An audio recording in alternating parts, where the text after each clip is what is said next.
In my, by now, very long time at the Dallas Museum of Art, over 30 years, I've had several chances to pursue my interest in Egyptian art, particularly, most notably, when we had an arrangement with the University of Pennsylvania Museum for searching for ancient Egypt to show that Pennsylvania produced from their collections while their museum was being remodeled, but that we co-sponsored and we helped arrange the tour of it, and we showed it here to tremendous acclaim and large crowds.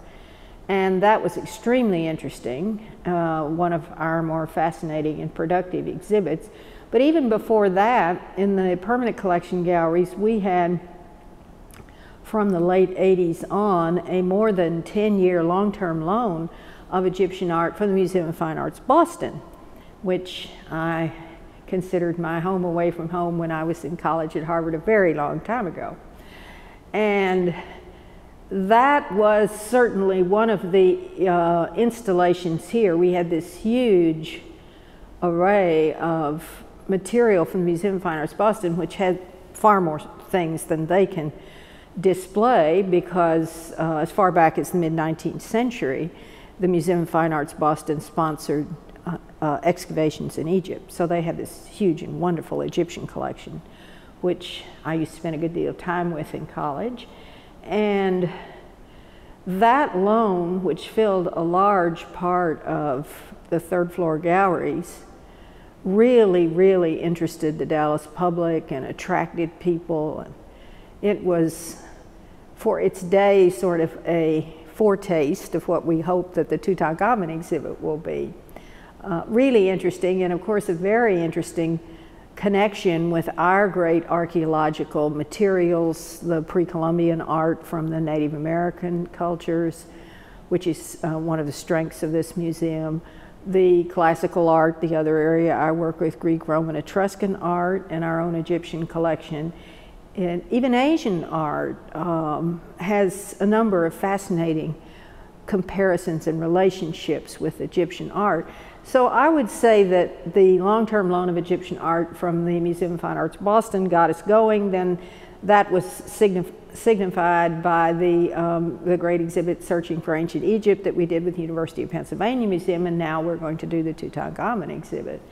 Certainly, while many of the pieces in this collection go back a long way in the history of the museum collections, I've had a good deal to do with some of our more recent acquisitions as the curator for ancient art. In particular, this almost signature piece that we talk about frequently, this late period coffin of a man named Hor-Ankh. At one point when Jay Gates was the director of this museum, he said, "Ann, it's wonderful to have the Museum of Fine Arts Boston loan material, but we need a coffin of our own."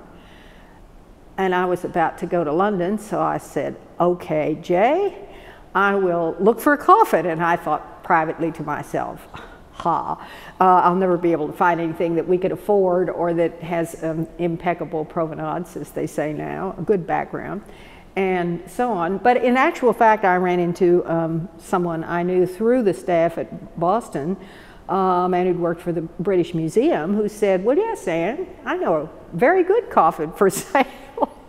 So we were able to acquire it. This is just a sideline on what it's like to be a curator in an art museum. But it was a piece of great good fortune, too. And there are a number of other pieces, some of which are on loan from my husband and myself, and eventually, after we die, will I expect to come to the museum. They are on display in the cases here. And there is one major piece we have that we have at home most of the time, but we agreed to part with for the duration of the Tut show because it seemed like such a perfect complement to the Tutankhamun show. It is a really fine sculpture, wood and bronze, of an ibis, the ibis form of the god Thoth, who is the judge of the dead in Egyptian belief. And it fits in very neatly with the largely funerary character of Egyptian art and our major pieces.